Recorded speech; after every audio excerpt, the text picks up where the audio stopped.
Now we're on page 21 of your workbook, and this is an example of an inferior wall myocardial infarction. And important, as I mentioned in an earlier presentation, to go through this in a systematic way, rather. So I always start by looking at lead groupings, anatomically contiguous leads.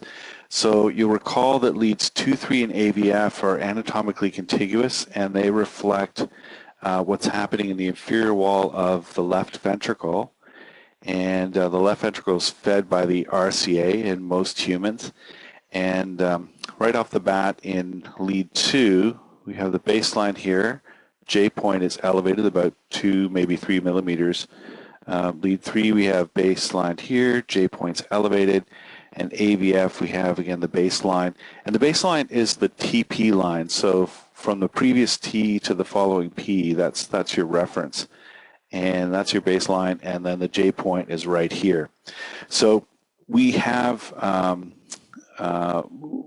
we need to look at the other components of the ECG as well, obviously, but without any ST elevation, the other leads, what we have here is an inferior wall MI, an acute inferior wall MI with injury pattern.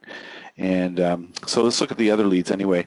In V1, we have a little bit of ST depression, and if you'll recall from one of the earlier presentations, when you see an inferior wall MI with ST depression in V1 and V2, that suggests that there may be a posterior wall infarction as well.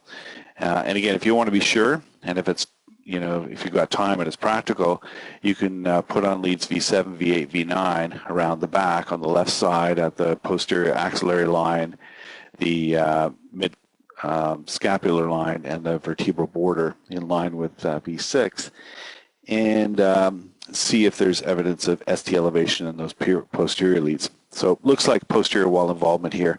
The other leads, I don't see ST elevation here, and I don't see ST elevation in there.